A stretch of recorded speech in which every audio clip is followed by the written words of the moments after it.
Hello, welcome to Zoonosis with Joy. I'm Joy, and today we're going to be talking about a little niggling question that I've had. Why aren't there many horses in the tropics? So we're going to try to answer that question today. I've got some pretty good reasons why that is the case.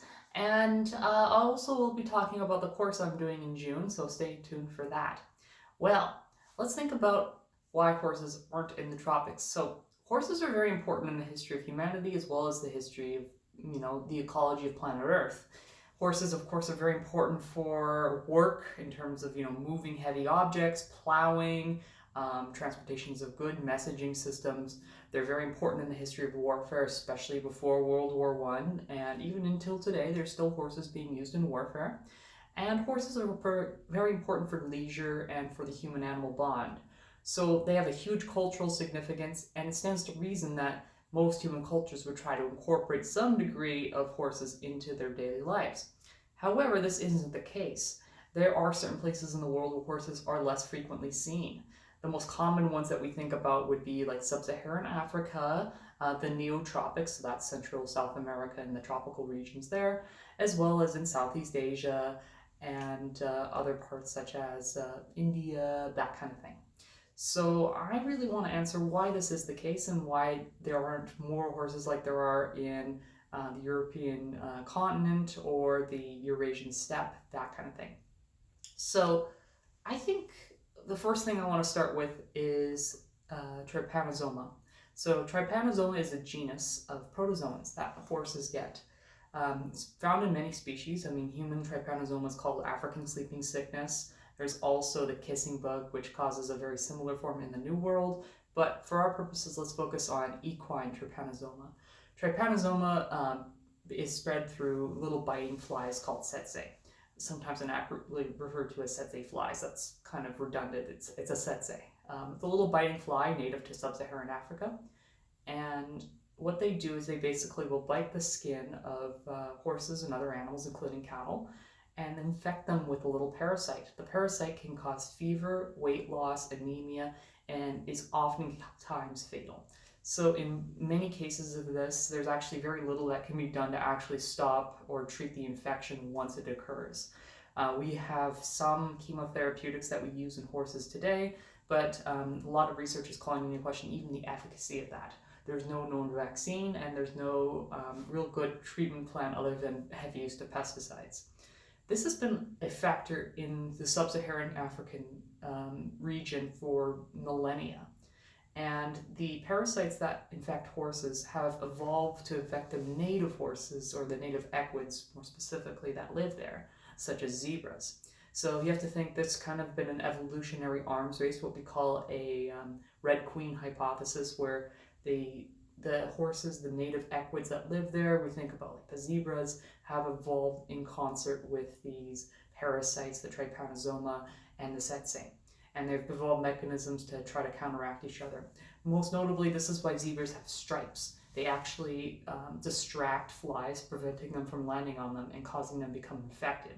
Horses don't have stripes, or domestic horses at least, and they're not resistant at all to these things. So it actually really delayed the infiltration of horses into the Sub-Saharan African continent, and has been credited for one of the reasons why European colonizers found it hard to penetrate deeper into the continent before the age of steam and that sort of thing. So that's one of the reasons, equine trypanosomiasis. There's two other reasons I like to bring up as well. One of them is called thrush.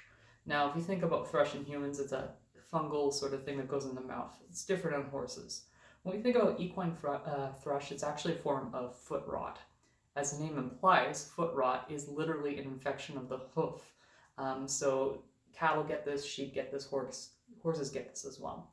What it is, it's basically a bacterial infection that forms on the underside of the hoof called the frog. And the specific bacterial agent that's been identified in horses is Fusobacterium necrophorum. It really thrives in moist conditions, moist and warm conditions with a lot of kind of dirt and fecal matter on the ground. So if you think about places that get heavy seasonal rainfall and have high humidity and high temperatures, places like the tropics, this would be a thing that can cause serious morbidity and oftentimes deaths in horses. So horses that are standing around in damp, wet soil on their hooves can get infections in them. And these infections can cause a lot of pain, a lot of debilitation, sepsis, if it gets into the bloodstream, as well as death.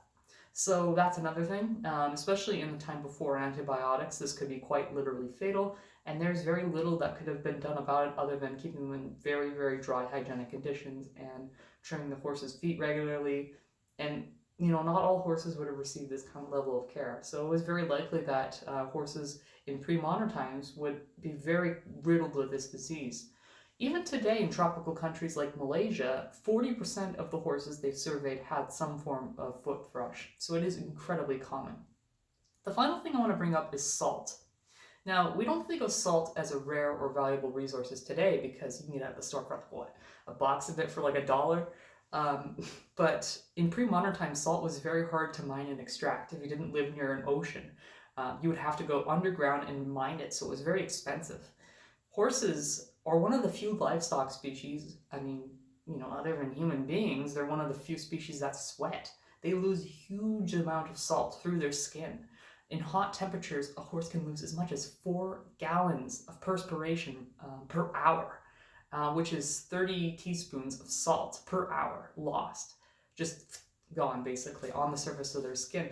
So that's a huge amount of salt loss. And if a horse is working, being ridden or being forced to pull heavy objects and it's not receiving a salt ration or a salt lick, that horse could very easily die of dehydration. So this would have made it very hard to import horses, especially those that weren't acclimatized to places that were very hot. Now, of course, the native equids that live in these areas, such as zebras, have acclimatized to the warmer temperatures, but horses are temperate animals, and they don't do well in the hot climates because if they haven't been adapted to it, and if they're not acclimatized, they just simply won't do well. This has a lot of historical implications and has a lot of political implications, as you might imagine. So places like Sub-Saharan Africa and India really didn't have the horse cultures that we see in Europe and Eurasia. They didn't become horse breeders in the sense that they could maintain their own populations. They were dependent on horse breeding nations from other parts of the world. So, for example, in Western Africa, you had the importation of horses across the Sahara, and this created a trade dynamic which led to what's called the trans-Saharan slave trade. Horses were being traded for slaves, and slaves were traded for horses. Now, I'm going to be talking about this a lot more in my upcoming course starting in June. It's called On Horses, and I'm doing it with the Membri School. Sign-ups are active right now. There's still a few slots left, so if you want to get on that, that's out, open and available right now. It starts in June 2023, so don't miss out if you're interested. If you thought this video was interesting at all, let me know. I'd love to do more future videos on horses. I'm getting all hyped up right now because of that course. But if you had any questions, or if you think that maybe I missed something or you want to add something, feel free to comment below, or I'm also on Twitter, so you can access me there. But I hope you have a good one, and thanks for joining. Cheers.